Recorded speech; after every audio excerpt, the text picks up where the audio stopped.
आज पीएम मोदी जम्मू कश्मीर के दौरे पर थे। उन्होंने पाकिस्तानी रक्षा मंत्री के बयान को आधार बनाकर कांग्रेस और नेशनल कॉन्फ्रेंस की संयुक्त पॉलिटिकल धुलाई कर दी। पीएम मोदी ने कहा कि पाकिस्तान में कांग्रेस और नेशनल कॉन्फ्रेंस की बल्ले बल्ले हो रही है। कांग्रेस और नेशनल कॉन्फ्रेंस के घोषणा पत्र से पाकिस्तान खुश नजर आ रहा है।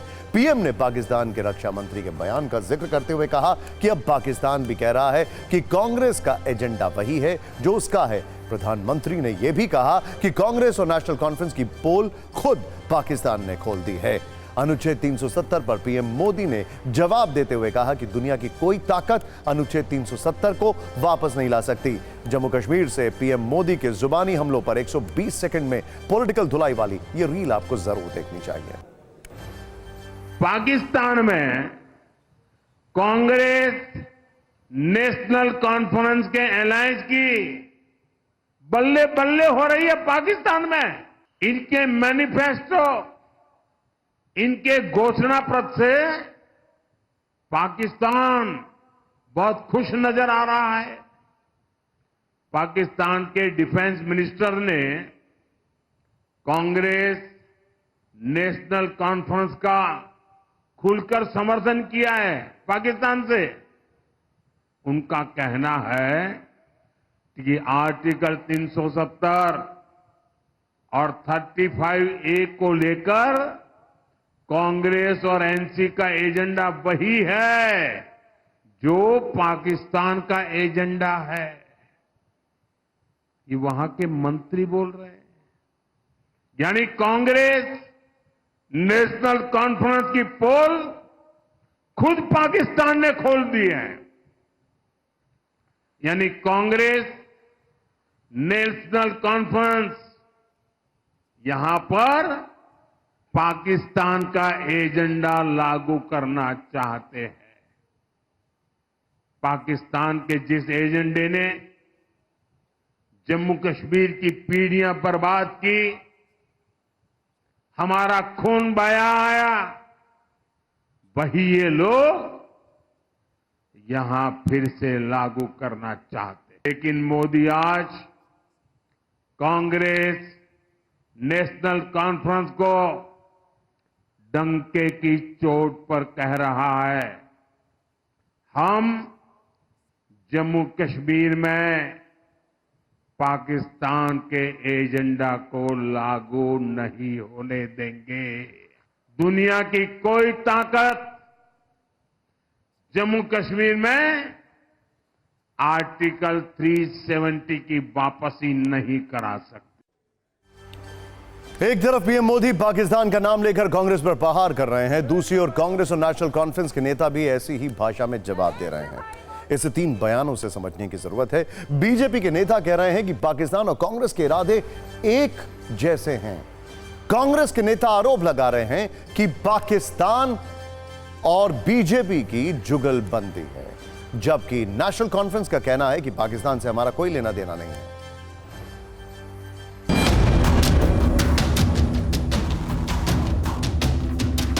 बयान सुन लेते पहले। बीजेपी की तरह पाकिस्तान भी एक ही राग चलाते हैं ना दोनों। हमने कहा कि राज्य का दर्जा जम्मू कश्मीर का हक है और हम उसको दिलवा के रहेंगे। राज्य के दर्जे की बात थी। सिर्फ 24 घंटे के लिए हमें पेगासस दे दें, हम बेनकाब कर देंगे इस साजिश को और इस जुगलबंदी को जो पाकिस्तान और बीजेपी की चलती है। पाकिस्तान और कांग्रेस के और जम्मू कश्मीर नेशनल कॉन्फ्रेंस के इरादे भी एक हैं, एजेंडा भी एक है, सोच भी एक है। ये 140 करोड़ भारतीयों के सामने कांग्रेस पार्टी को एक बार फिर एक्सपोज करता है, कांग्रेस का चेहरा बेनकाब करता है।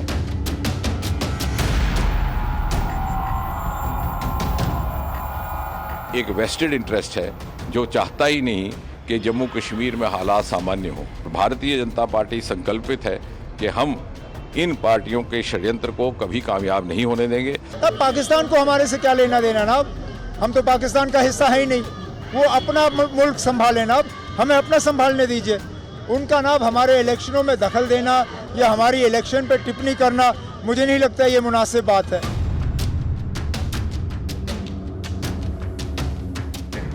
भैया पाकिस्तान क्या कहता है मुझे क्या पता है। मैं पाकिस्तानी तो हूँ नहीं, मैं भारत का बाशिंदा हूँ। ये देश के दुश्मन आज पाकिस्तान कह रहा है कि गांधी परिवार का और कांग्रेस का एक ही एजेंडा है। कांग्रेस और गांधी परिवार सत्ता हासिल करने के लिए किस हद तक गिर सकती है, आज ये पूरा देश देख रहा है। तो सीमा पार पाकिस्तान से आतंकियों की घुसपैठ के बाद अब वहां की सरकार भारत में राजनीतिक घुसपैठ की इच्छा भी रखती है, और इसका उदाहरण वहां के रक्षा मंत्री खुद दे रहे हैं। वैसे जम्मू कश्मीर से आज दो बड़ी राजनीतिक खबरें हैं। इसके केंद्र में प्रधानमंत्री नरेंद्र मोदी हैं। पहली खबर यह है कि पीएम मोदी ने आज श्रीनगर और कटरा में चुनावी रैली की, जिसमें फिर नौजवान वर्सेस 3 खानदान का मुद्दा उठा। दूसरी खबर यह है कि आतंकी फंडिंग के आरोपी इंजीनियर राशिद पीएम मोदी को कंट्रोल करना चाहते हैं। इसके लिए कश्मीर के लोगों से उन्होंने एक छोटी सी इल्तिजा की है। दोनों खबरों पर सत्ता की छोटी कुंजी तैयार है। पहले बात करते हैं पीएम मोदी के 1 दिवसीय चुनाव प्रचार की, जिसमें 2 रैलियां हैं। पहली रैली कश्मीर क्षेत्र के श्रीनगर में हुई, दूसरी रैली जम्मू क्षेत्र के कटरा में हुई। रैलियों में प्रधानमंत्री मोदी ने विरोधियों पर कई हमले किए, लेकिन सबसे ज्यादा घायल करने वाले 2 नुकीले हमले थे। पहला जम्मू कश्मीर के नौजवान वर्सेस 3 खानदान वाला नारा, दूसरा कांग्रेस के नेता देवी देवताओं को भगवान नहीं मानते। दिलचस्प बात यह है कि इन दोनों बातों को कहने के लिए प्रधानमंत्री मोदी ने 2 अलग अलग जगहों का चयन किया। श्रीनगर में वंशवाद और परिवारवाद का मुद्दा ज्यादा चल रहा है। यहां अब्दुल्ला परिवार और मुफ्ती परिवार की राजनीतिक हिस्सेदारी ज्यादा है, इसीलिए पीएम ने श्रीनगर में कश्मीरी नौजवान वर्सेस 3 खानदान का नारा दिया। जबकि कटरा में वैष्णो देवी का मंदिर है, इसीलिए यहां उन्होंने राहुल गांधी के अमेरिका वाले बयान पर डायरेक्ट अटैक किया। राहुल गांधी ने कहा था कि देवता का मतलब भगवान नहीं होता। पीएम मोदी कटरा में थे, कटरा में ही माता वैष्णो देवी का मंदिर है, इसीलिए यहां पीएम ने कहा कि कांग्रेस नेता देवी देवताओं को भगवान नहीं मानते। यानी जहां खानदान वाला मुद्दा चलेगा वहां खानदान, और जहां देवता वाला मुद्दा चलेगा वहां देवता वाली बात। राजनीतिक हमले के लिहाज से पीएम की लोकेशन और राजनीतिक टाइमिंग दोनों सटीक थी। मोदी जी जिंदाबाद, प्रधानमंत्री जी जिंदाबाद। जम्मू कश्मीर के हमारे नौजवान फेल हुए, बल्कि ये इसलिए हुआ क्योंकि कांग्रेस, एनसी और पीडीपी के 3 खानदान फेल हुए थे। अब यहां का हमारा नौजवान इनको चैलेंज कर रहा है। जिन नौजवानों को इन्होंने आगे नहीं बढ़ने दिया, वही नौजवान इनके खिलाफ मैदान में उतर आए हैं। कांग्रेस का जो शाही परिवार है, उसके वारिस ने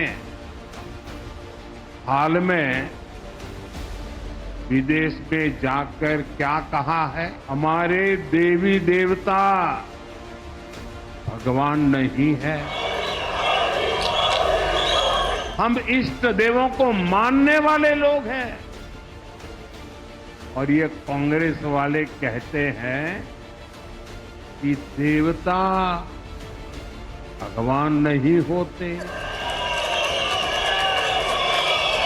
कांग्रेस के लोग ऐसी बातें भूल चूक से नहीं बोलते हैं, ये सोची समझी चाल है, ये एक नक्सली सोच है।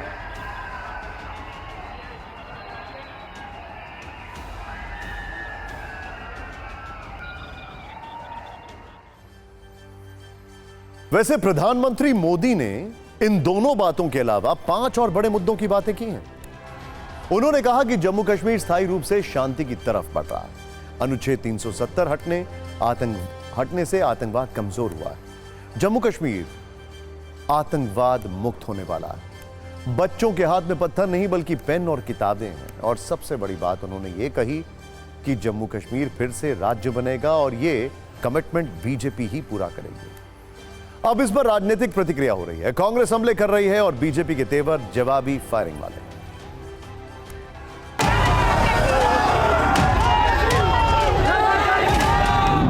बीजेपी जो कहती है वो 100% पूरा करती है। हमने देश की संसद में कहा है कि जम्मू कश्मीर फिर से स्टेट बनेगा और बीजेपी ही इस कमिटमेंट को पूरा करेगी।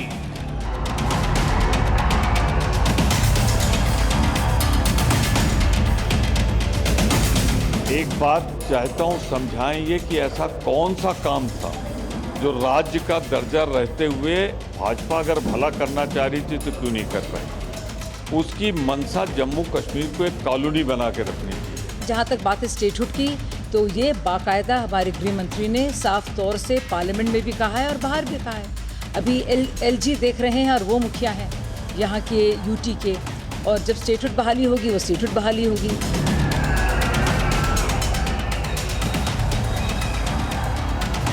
कहते आज तक कुछ भी पूरा नहीं हुआ है, तो आगे हम कैसे मान ले कि आने वाले सालों में या अगर बीजेपी यहाँ पे सरकार बनाती है जम्मू कश्मीर में तो वो अपने वादे पूरे करेंगे। किस बेसिस पे हम ये बात मान लें? देखिए, इस सब के बीच चुनाव प्रचार के लिए अंतरिम जमानत पर जेल से बाहर आए आतंकी फंडिंग के आरोपी इंजीनियर रशीद ने अपनी एक इच्छा बताई है। वो कश्मीर में प्रचार के दौरान लोगों से अपील कर रहे हैं कि उन्हें 20 से 25 सीटें दे दें, इसके बाद वो पीएम मोदी को कंट्रोल में रखेंगे। वैसे इंजीनियर रशीद जम्मू कश्मीर में काफी एक्टिव हैं। एक एक दिन में वो 30-30 सभाएं कर रहे हैं, लेकिन अब्दुल्ला परिवार और मुफ्ती परिवार उनकी क्रेडिबिलिटी पर सवाल उठा रहा है और कह रहा है कि ये बीजेपी के एजेंट हैं और सिर्फ वोट काटने के लिए चुनाव में उतारे गए हैं।